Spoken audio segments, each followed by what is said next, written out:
Hello, everyone. It's Higher Ways Woman. Today is April 12th, 2021, and I am doing this video to show what more of my days have become like. For those who don't know, that I have a right arm that was busted up in June of 2019, and I was never permitted to have it fixed because Dr. David Rush, orthopedic surgeon at McBride, there in Oklahoma City, that his own radiologist missed a tumor of the proximal ulnar bone why it broke, and he was wanting to go in there and hammer in a new prosthetic elbow, but the bone has a tumor in it. You can't do that. And because that they missed it, and I wouldn't permit them to go ahead and do that type of a surgery, well, I've been badly punished.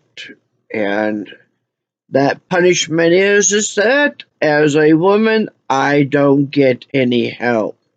I've tried.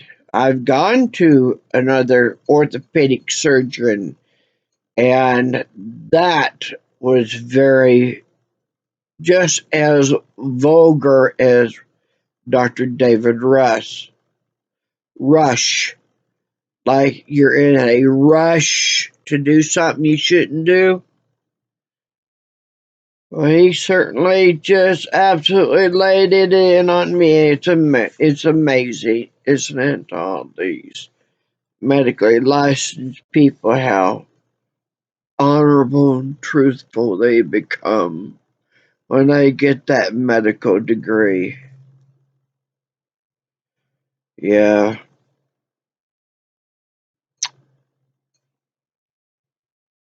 As mine professors used to say,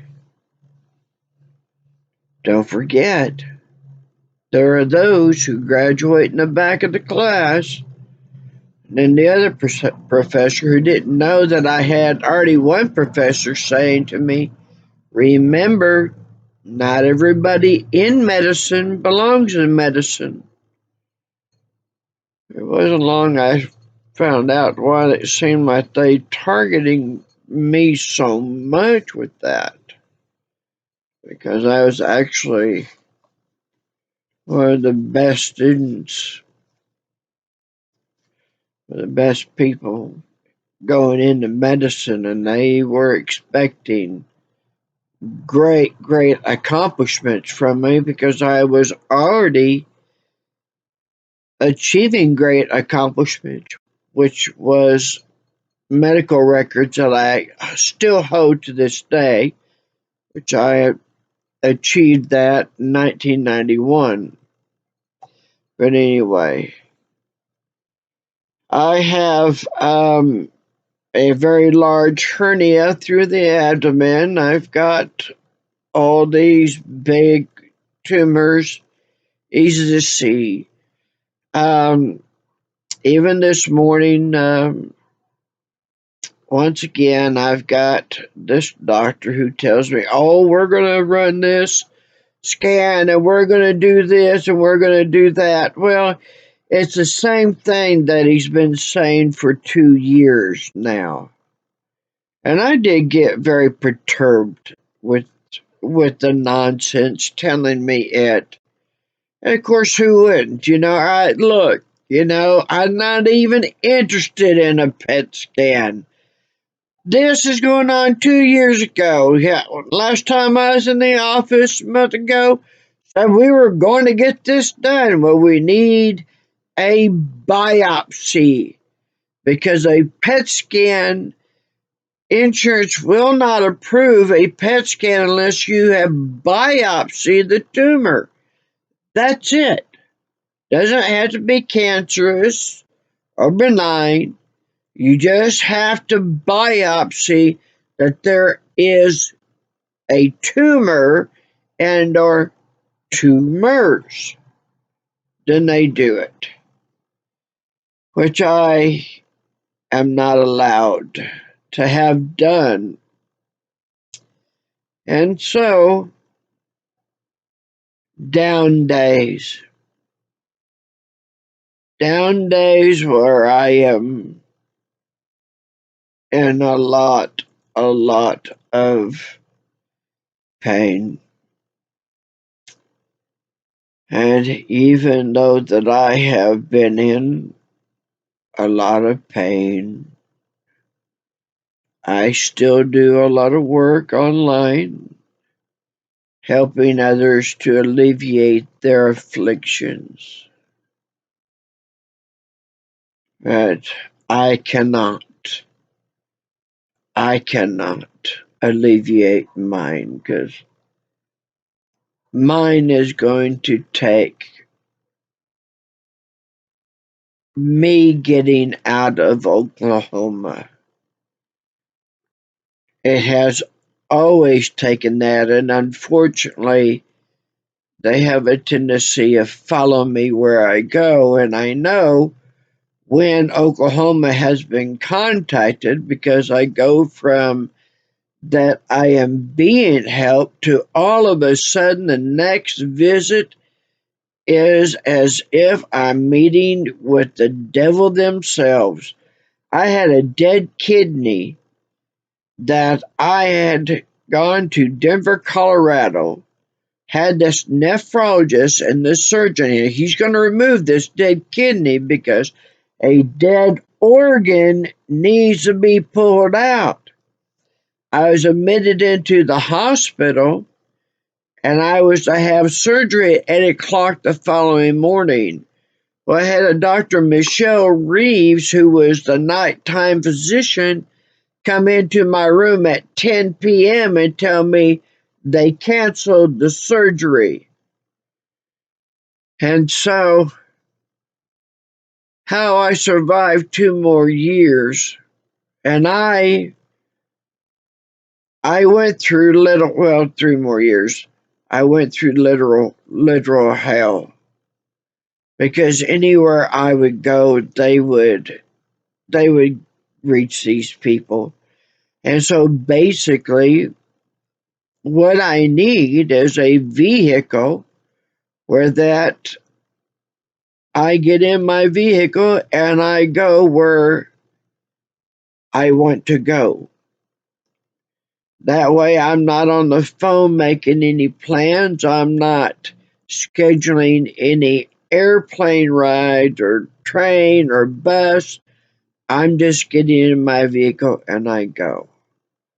But unfortunately, that they have done damage to my vehicle because they have not been very happy over my interfering with what they were, oh, these damn pedophiles.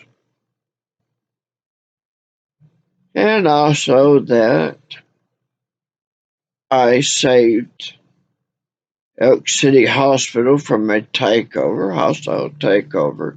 So there's people who knew that I had my doctorate was in radiology and gastroenterology. I don't hold the paper. I always make sure that that is known. I had 2 years to go, so I don't have the letter, the certificate, degree, piece of paper on the wall stating that I have my doctorates. No, I don't have that paperwork, but I was functioning, performing, and had the knowledge of that that level of a doctor, of being a doctor. So anyway, yeah, I have used it to unlock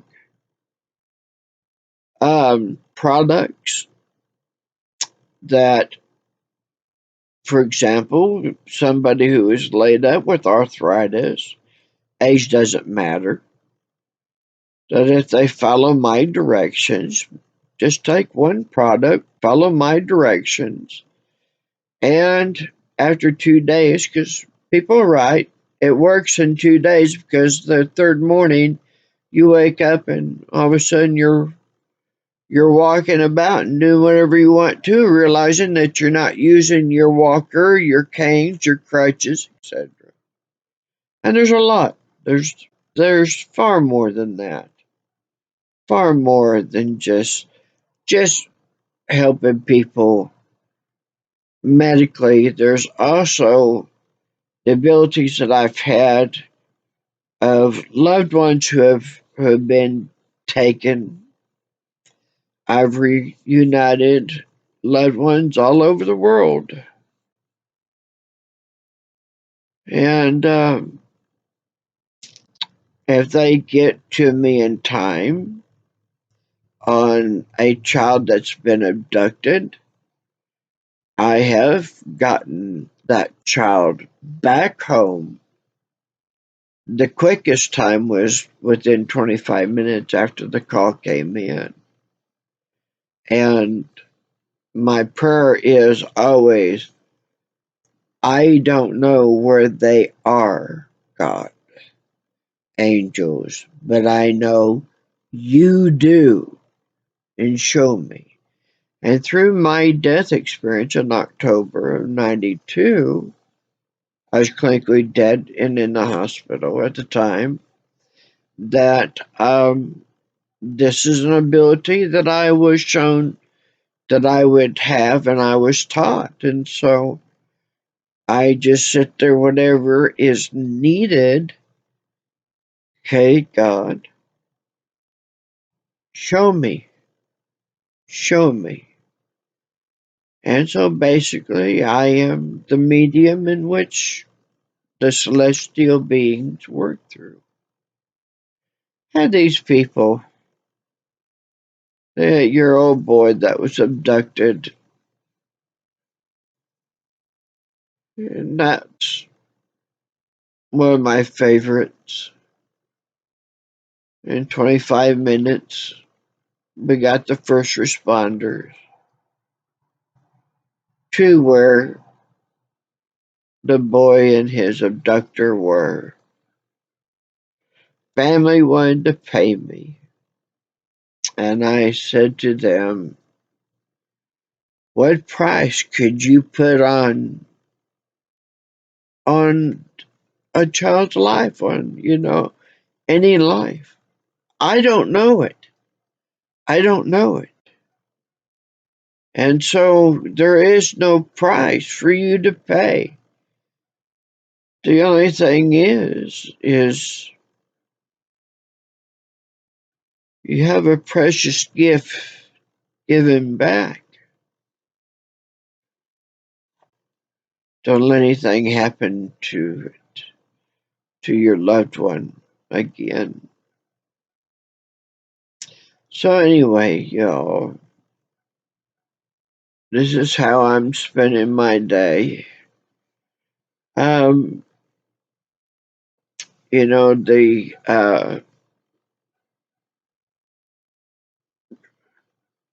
I could be getting relief, but oh my God, I've got to wait those few hours. You know, I have to wait those few hours because if you, especially if you're a hospice person, 4 days is just a little bit too much. 3 days is pushing it, but 4 days. I tell myself, I try to tell my pain that it's on a schedule. Now you gotta go according to the schedule, but it doesn't listen to me. It just goes ahead and goes on these debilitating, especially reaction to changing weather, and especially when it's going to be pretty extreme. Then this really goes to swelling, and it goes to hurting, and typing and stuff is I can't do. I can't do. So I got these tumors. I got these big tumors. And I got this huge hernia, very big distended stomach.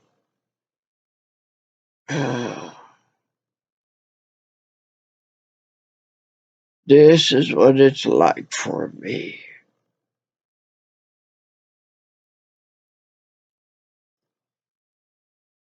This is what it's like. Yeah.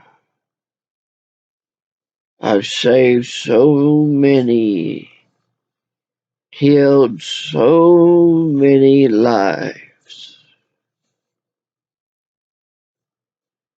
but I can't do anything to help myself. If I could get my one vehicle fixed, if I could just get that fixed. Well, there's something that would be a showing for God. Is there a God? Is there a merciful God? Because God is the one that got me into this. Yes, God did. God knew I couldn't turn my back on children, what were being done to them, or I couldn't turn my back on people suffering, especially when I knew so easily what would change that quickly. And it's something to watch how astounded people are that, yeah, that it was that easy, that I knew, that I knew. Well, I'm happy. I'm happy for all those people. I just wish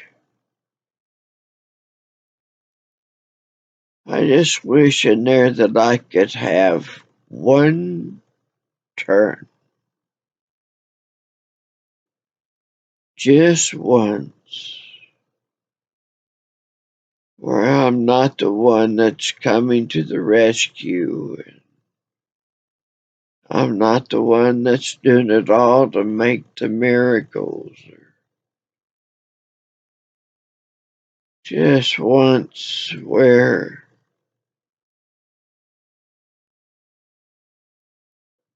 I'm given the hand. Someone's coming to my rescue.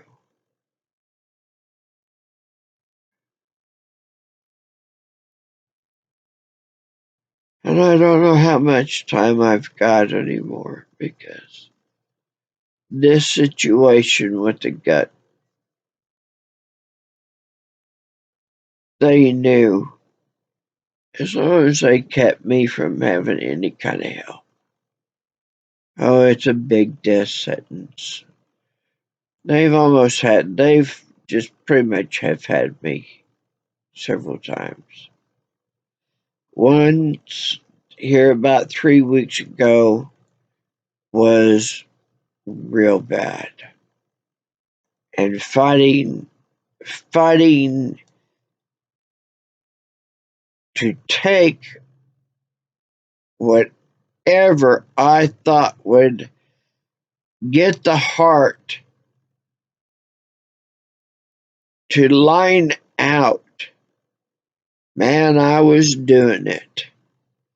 And I didn't think I was going to achieve homeostasis with it. I really didn't think I was going to. It took a battle. It took quite a battle of certain things that take that are specific, knowing that the heart has to have for a good cardiac function. So anyway, you see that chose well and right. So I am going to stop.